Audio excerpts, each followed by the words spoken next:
देखो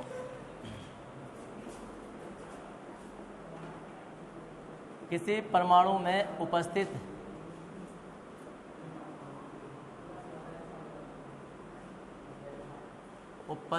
प्रोटॉनों की संख्या को परमाणु क्रमांक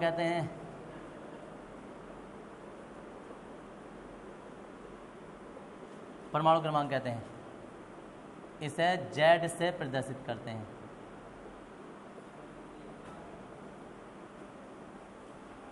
इसके बाद आ जाता है, जैसा कि हमारे पास ये था 1123, तो Z बराबर जो है ना, उदाहरण है ये, Z बराबर ये होता है परमाणु क्रमांक नीचे। अब इसके बाद जो हेडिंग है वो है परमाणु भार या परमाणु द्रव्यमान।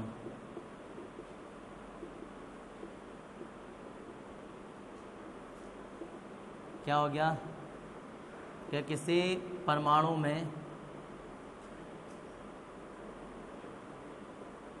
उपस्थित प्रोटॉनों तथा न्यूट्रॉनों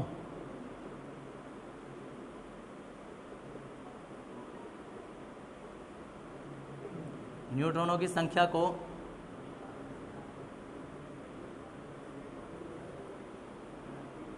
द्रव्यमान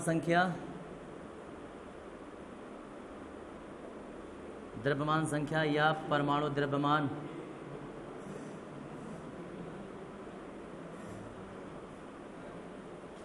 कहते हैं। इसे ए से भाई जी अब देख लो जरा, उतार लेना भी बाद में। कोई परमाणु है, परमाणु में तीन चीज़ें होती हैं। क्या है? एक तो होता है प्रोटॉन, और प्रोटॉन के ये परमाणु के भीतर होता है नाभिक, और नाभिक में होते हैं प्रोटॉन और न्यूट्रॉन, और इलेक्ट्रॉन जो होते हैं इलेक्ट्रॉन वो इसके आसपास गति करते रहते हैं। इलेक्ट्रॉन का कोई लेना देना नहीं होता है। इलेक्ट्रॉन क्या होते हैं कि जितने प्रोटॉन होते हैं, देखो सर, जितने प्रोटॉन होते हैं ना उन्हें तो कहते हैं जेड, और जितने प्रोटॉन होते हैं उतने ही इलेक्ट्रॉन होते हैं। याद रखना, किसी परमाणु में 3 कण होते हैं, इन कणों को मूल कण भी कहते हैं। कोई कहे परमाणु का निर्माण जो है वो कितने कणों से हुआ है, तो 3 कणों से हुआ है। इन्हीं का खेल चलने वाला है, अभी ढंग से सही से समझ लेना।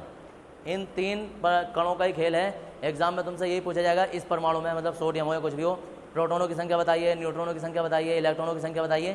तो कोई सा भी तुमसे पूछ लें और तुमसे निकालना आना चाहिए। तो अब निकलेगा कैसे वो? बैठो, आगा जाओ।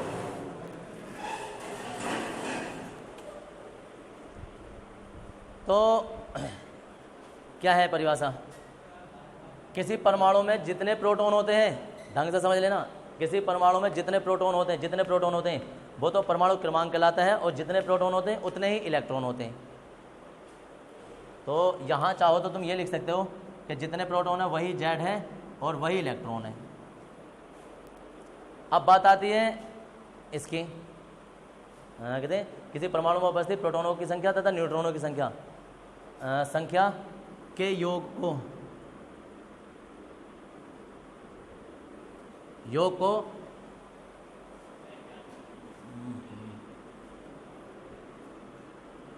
संख्या के योग को परमाणु भार या परमाणु द्रव्यमान कहते हैं, द्रव्यमान संख्या भी कहते हैं। इसे ए से प्रकट करते हैं। तो देखो अब ए बराबर क्या हो जाएगा? वो कह रहे हैं जो परमाणु भार है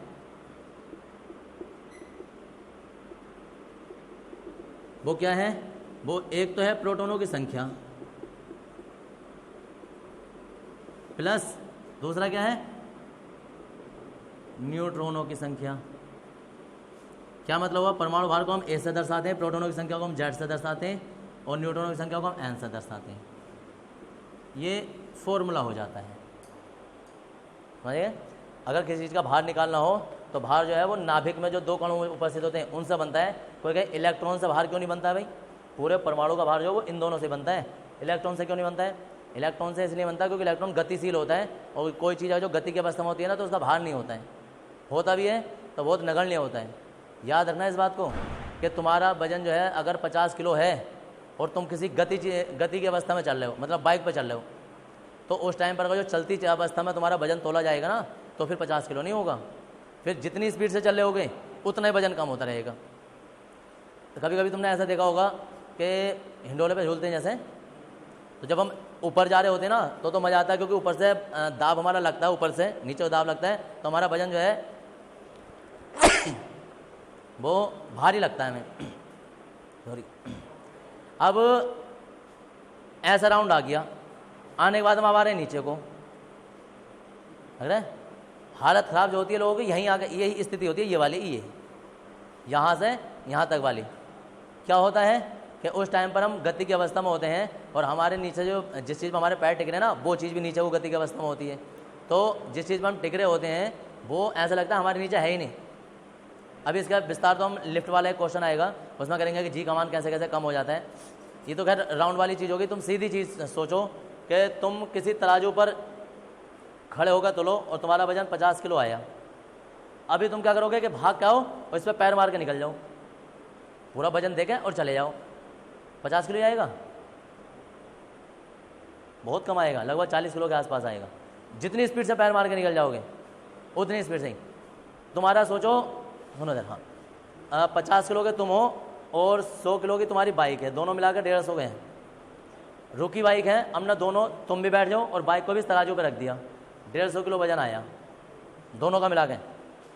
अब बाइक जो वो तुम यहाँ से स्टार्ट करो, चौथा गेयर डालो, डायरेक्ट चौथा तो नहीं पड़ेगा, पहले दूसरे से ही आते आते पहला दूसरा, यहाँ का चौथा गेयर पड़ गया, गाड़ी स्पीड पे है लगभग 70 80 90 की स्पीड पे, और तराजू पर उतार के ले गए,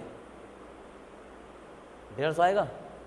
150 नहीं आता है, फिर तो बहुत कम हो जाता है, लगभग ऐसा मान के चलोगे 120 या 110 115 के आसपास आएगा फिर वजन। तो कोई चीज़ जितनी ज़्यादा गति की अवस्था में होती है उसका वजन जो होता है उतना ही कम हो जाता है। इलेक्ट्रॉन बहुत ज़्यादा तेज गति की अवस्था में होते हैं, इसलिए इनका वजन जो है वो नगण्य ले लेते हैं हम, वरना सही मायनों में जो परमाणु का वजन था वो तीनों से मिलकर बनता है, लेकिन जो हम रियल में वजन लेते हैं ना वो इन दोनों के वजन से लेते हैं, प्रोटॉन के और न्यूट्रॉन के। तो किसी परमाणु में जो बाहर निकलता है बाहर, वो प्रोटॉनों की संख्या और न्यूट्रॉनों की संख्या से निकाल लेते हैं हम, और ये आ जाता है। जैसे कोई हमसे पूछेगा भाई 17 क्लोरीन 35 है, मैं प्रोटोनों कोमा इलेक्ट्रॉनों तथा न्यूट्रॉनों की संख्या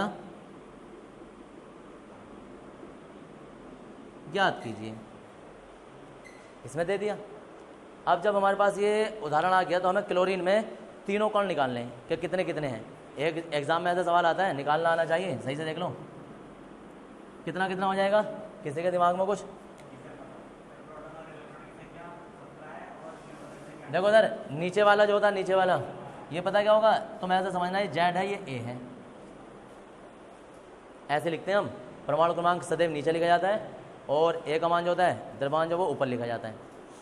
तो जब इसकी इससे तुलना करेंगे तो हमें प्रोटॉनों की संख्या मिल जाएगी, कितनी?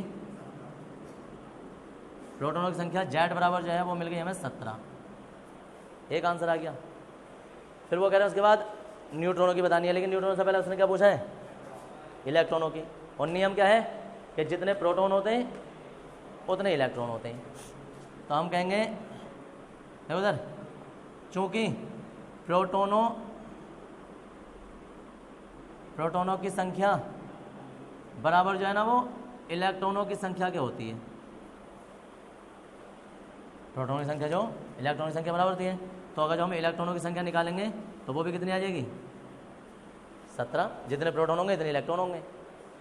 अब बात आती है न्यूट्रॉन, तो हम कहेंगे कि चूंकि ए बराबर जो होता है ना वो प्रोटॉनों की संख्या और न्यूट्रॉनों की संख्या होती है, ए बराबर जेड प्लस एन होता है। तो हमें ए का मान भी पता है, कितना है ए का मान? जेड का मान कितना आया है? 17। एन का मान हमें निकालना है, इसे इसमें से घटा देंगे तो एन बराबर क्या है? अब तुम्हें एक नियम पता चल गया क्या कि अगर जो हमें न्यूट्रॉनों की संख्या निकालनी हो तो 35 में से घटा दो, यानी कि ऊपर वाले में से नीचे वाला घटा दो तो न्यूट्रॉनों की संख्या आ जाएगी। कल भी बताई थी वाली बात मैंने कि न्यूट्रॉनों की संख्या निकालनी हो तो ऊपर वाले में से नीचे वाला घटा दो, मतलब ज़्यादा वाले में से ही कम वाला घटेगा तो हमें न्यूट्रॉनों की संख्या मिल जाएगी। जैसे कि हमारे पास एक है ये सोडियम में देख लो, देख रहे हैं। अब इसमें इतनी हिंदी लिखने की जरूरत नहीं है, अब तो तुम्हें डायरेक्ट पता है। जेड बराबर बताओ कितना हो गया, जेड बराबर 11, इलेक्ट्रॉनों की संख्या वो भी 11 और न्यूट्रॉनों की संख्या तो हम 23 में से 11 घटा देंगे। लो जी, एक आंसर ये है, एक आंसर ये है और एक ये है। समझ में आ रहा है कैसे निकाला? अभी देखो उधर, जैसे हमारे पास आ जाता है आयरन ये 56। अब इसमें हमें निकालनी है, देखो जेड की संख्या, इलेक्ट्रॉनों की संख्या मतलब प्रोटॉनों की संख्या, इलेक्ट्रॉनों की संख्या और न्यूट्रॉनों की संख्या। तो नीचे वाला जो होता है, नीचे वाला क्या होता है, ये जेड का मान प्रोटॉनों की संख्या, तो प्रोटॉनों की संख्या मतलब प्रोटॉन हो गए 26, जितने प्रोटॉन होते हैं उतने इलेक्ट्रॉन होते हैं वो भी 26, और न्यूट्रॉन निकालने होंगे तो 56 में से घटा दो। लो जी, ये आंसर हो गए तुम्हारे। हाँ ये अब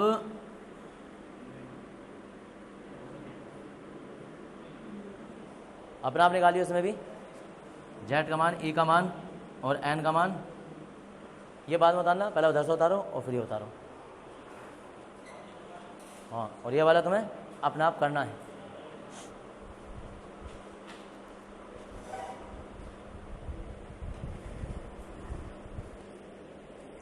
दरअसल भले से तुम लोग पेपर पर कर रहे हो, लेकिन ये सवाल पेपर पर करने के नहीं होते, तो दिमाग में हो जाते हैं ना होंगे। ये सवाल विदाउट पेपर से हो जाते हैं। तुम लोग कैलकुलेशन भले से कर रहे हो कि इससे घटा के, वरना का जो सोडियम से तुमसे पूछेगा तो तुम्हें पेपर पर लिखने की जरूरत नहीं, दिमाग में भी कैलकुलेशन कर लेते हैं हम कितने कितने हो गए। याद रखना, वो आदमी उतना ही एक्सपर्ट है जो पेपर का कम यूज़ करता है, पेपर और पेन का। ऐसा कुछ नहीं है।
में ये question 20 calcium 40, 92 uranium 235, 56 barium 141 BA, और यह क्रिप्टॉन होता है 36 क्रिप्टॉन 92, कॉपर होता 29 क्रिप्टॉन 63, 29 कॉपर 63, 90 थोरियम होता है ये 232, 13 एल्यूमिनियम 26। इन सब में तुम्हें तीनों के मान याद करने, फटाफट कर दो जरा। डायरेक्ट लिखना, हिंदी में मत लिखो, डायरेक्ट मान निकाले आओ।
तेरह दे में देखना है, यो लग रहा है।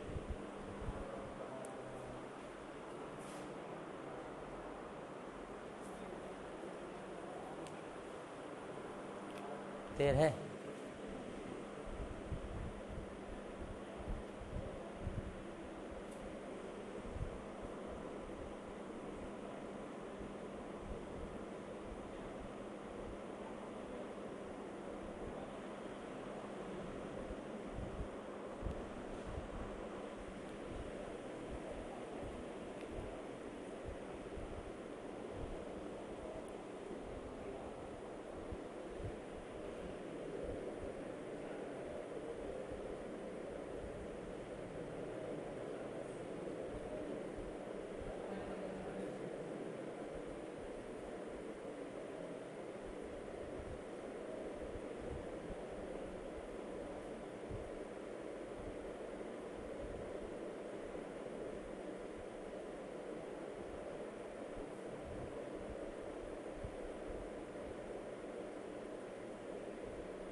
हो गया सबका?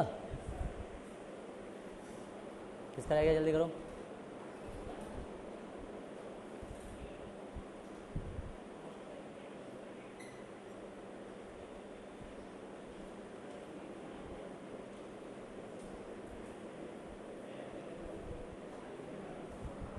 देखो अब इधर,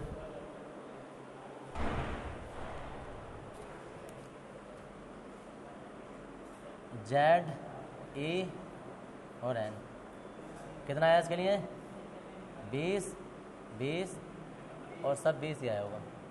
इसमें कितना आया था? 92 92 143। बाकी ये दो मान तो नीचे के सेम ही रहेंगे। ये वाला बताओ इसके लिए कितना? 85। वो तो 56 तो लिखी दोगे तुम, 56 56। वो तो नीचे वाले तो ऊपर के दोनों सेम रहेंगे। ये नीचे न्यूट्रॉनों की संख्या बताओ। ये 56 आया है। हाँ कितना? 34।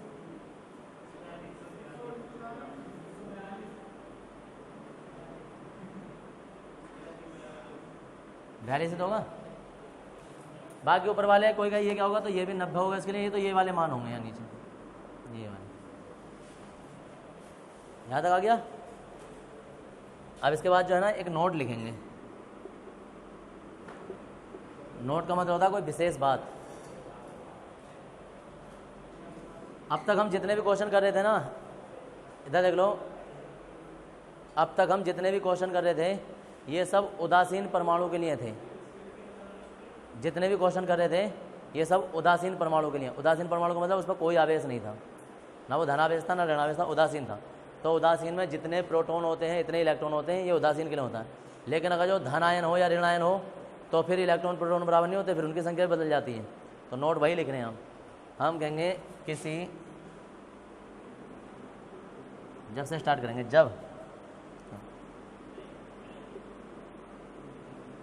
जब किसी परमाणु से इलेक्ट्रॉन निकलते हैं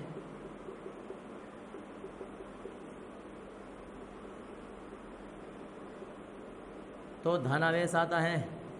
यानी कि ये कोई परमाणु था, इसमें से इलेक्ट्रॉन माइनस हो जाएं, निकल जाएं इसमें से, तो इस पर धनावेश आ जाएगा। जितने इलेक्ट्रॉन निकलेंगे उतना ही धनावेश आ जाएगा। 3 निकलेंगे तो 3 प्लस आ जाएंगे, 4 निकलेंगे तो 4 आ जाएंगे। और इसमें है जब किसी परमाणु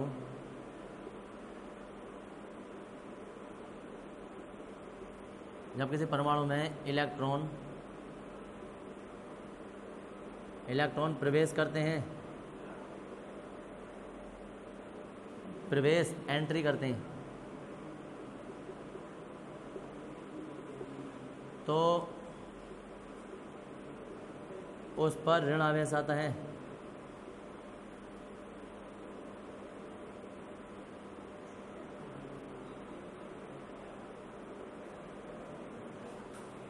ये कोई परमाणु है और इसमें इलेक्ट्रॉन जो है ना, इलेक्ट्रॉन आ गए हैं।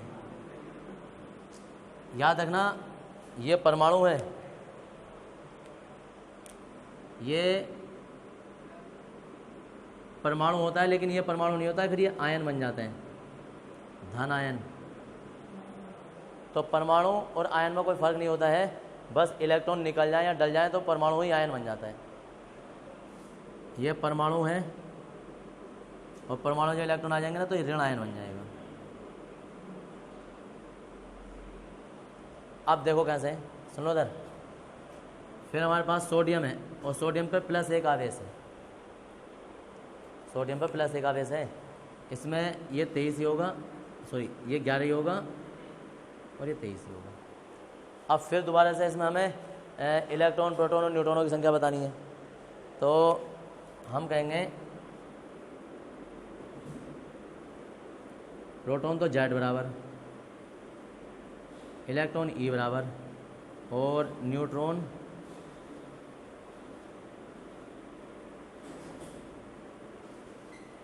कितने हो जाएंगे। तो याद रखना ये जितने लिखे होते हैं ये तो प्रोटोनों की संख्या है तो 11 ही रहती है।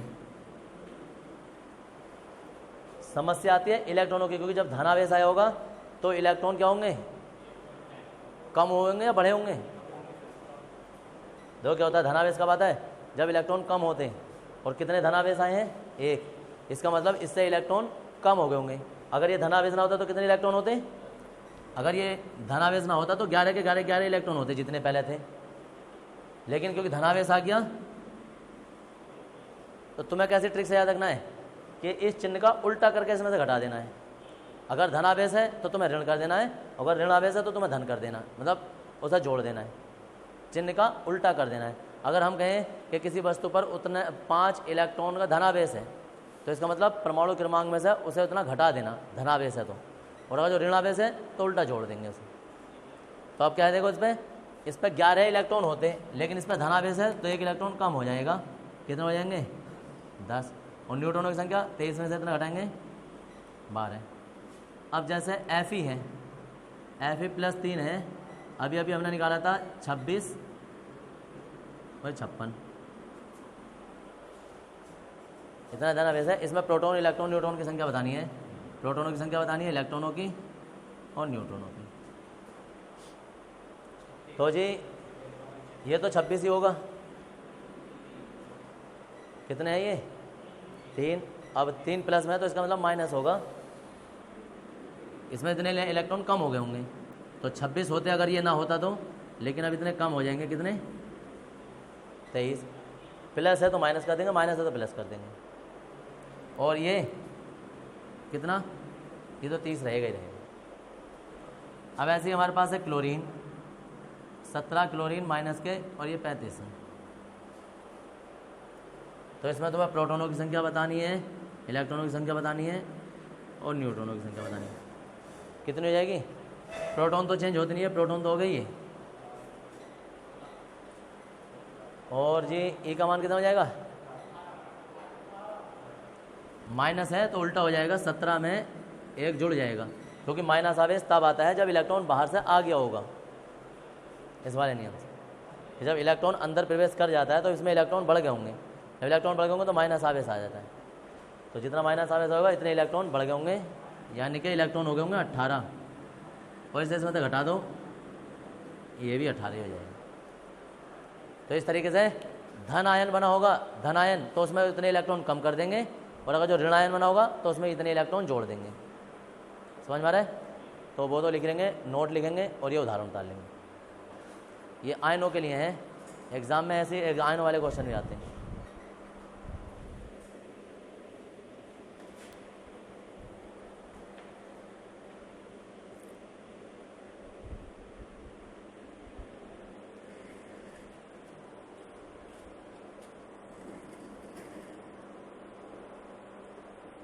एग्ज़ाम में आयनों वाले क्वेश्चन भी आते हैं।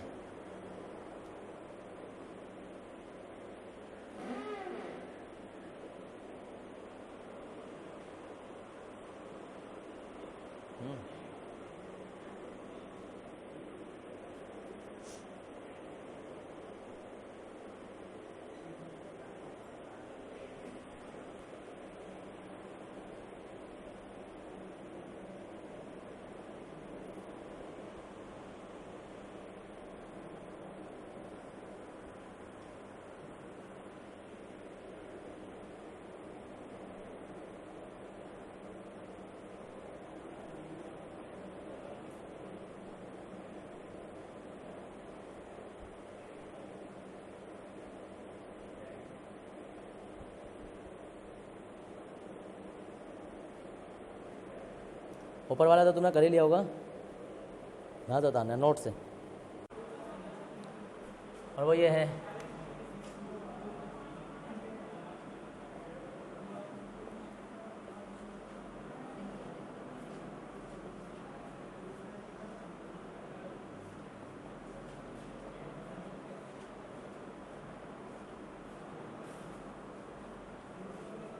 एक तत्व का परमाणु क्रमांक 30 है और इस पर 2 यूनिट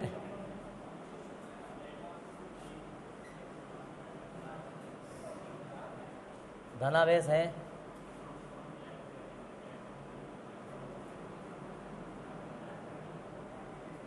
इसमें प्रोटोनों तथा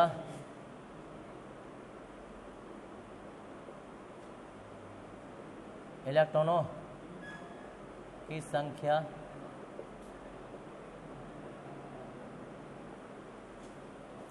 इसमें प्रोटोनों तथा इलेक्ट्रॉनों की संख्या ज्ञात कीजिए। अब ऐसे क्वेश्चन आएगा, एक तत्व उसका परमाणु क्रमांक 30 है, तो परमाणु क्रमांक 30 है, इसका मतलब क्या चीज़ है? जेड है। वो जिंक तो है, मैं बता रहा हूँ किस चीज़ की संख्या होगी वो, तो हम कहेंगे जेड बराबर तो हो गया 30, चूँकि तत्व पर क्या है, 2 यूनिट धनावेश है, मतलब 2 प्लस है,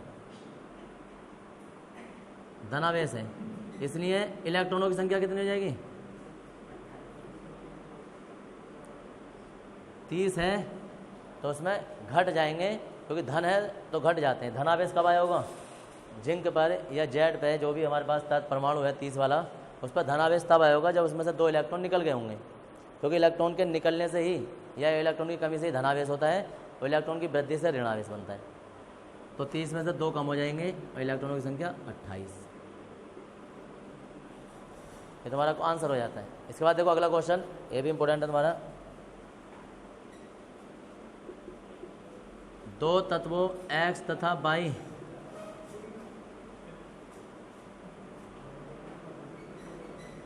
के क्रमांक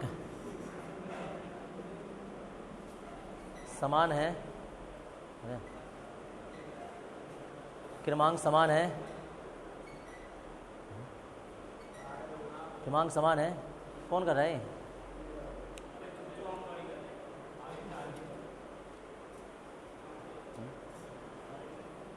क्रमांक समान है और उनका द्रव्यमान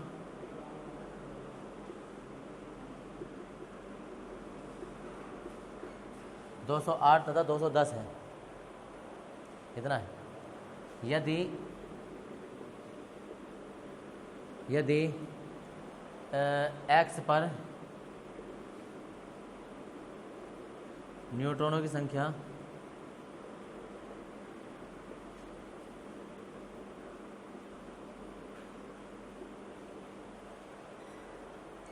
यदि X पर न्यूट्रॉनों की संख्या 126 है, तो Y का परमाणु क्रमांक तथा न्यूट्रॉनों की संख्या ज्ञात कीजिए।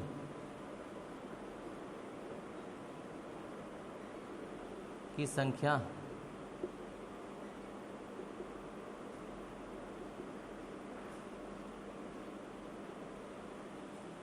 ज्ञात कीजिए। ये है क्वेश्चन। अब इसमें कौन है? किसकी कुर्सी हिल रही है? चेंज कर दो ना कुर्सी को, जो खराब है। तो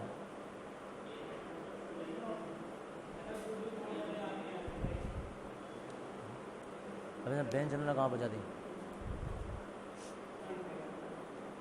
इस पर तो ये जहाँ तो है। अब 2 तत्व हैं, उनके परमाणु क्रमांक जो है वो समान है। क्या मतलब हो गया? वो समस्थानिक है। यहाँ से नाम चेंज भी कर देता है। एक बार ऐसे दिया है कि दो समस्थानिकों के परमाणु क्रमांक समान है, ऐसा करके समस्थानिक नाम दे दिया था। और ये भी नहीं बोला था 2 समस्थानिकों के द्रव्यमान जो वो इतने हैं। तो हमें अपना आप सोचना पड़ेगा कि समस्थानिक है तो इसका मतलब उनके क्रमांक अपना आप समान है। पहले समझ लो, फिर उतार लेना आराम से जो भी है। तो देखो क्या है, हिसाब लगाना होता है। हिसाब लगाने का मतलब क्या है कि हमारे पास एक तत्व है X और एक तत्व है Y। एक तत्व X है और एक तत्व है Y। अब इनका परमाणु क्रमांक समान है। परमाणु क्रमांक समान होने का मतलब क्या है? Z और Z है। आयो, तो Z और Z है। और द्रव्यमान देखो, द्रव्यमान जो है वो 208 और 210 है। यदि X पर न्यूट्रॉनों की संख्या, X पर N का मान दे दिया इन्होंने, कितना है? 126। तो वो इसके लिए पूछ रहे हैं कि इस पर तुम्हें Z का मान भी बताना है और इस पर N का मान भी बताना है। तो देखो क्या फॉर्मूला होता है, अब हमें ए बराबर जो होता है ना वो जेड प्लस एन होता है, हमें जेड का मान निकालना है, तो जेड बराबर क्या हो जाएगा, ए माइनस एन हो जाएगा। समझ में आ रहा है? जेड बराबर जो है वो ए माइनस एन हो जाएगा। ए का मान जो है वो 208 है और एन का मान जो है वो 126 है, घटा दो।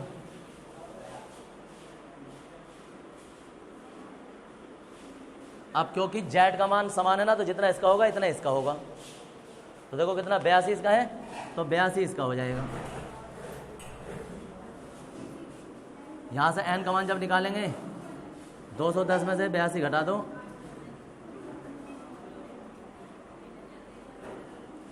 लो जी इतनी देर का सवाल था, 2 नंबर में आया था ये कि एक से हमें न्यूट्रॉनों की संख्या पता थी, ए पता था, जेड निकाल दिया, जो जेड इसका होगा वही जेड इसका होगा, यहाँ से हमने फिर एन का मान निकाल दिया क्योंकि दोनों के क्रमांक समान है। तो इतना ये उतार देंगे वहाँ से लेके यहाँ तक और इसके बाद फिजिक्स निकाल देंगे।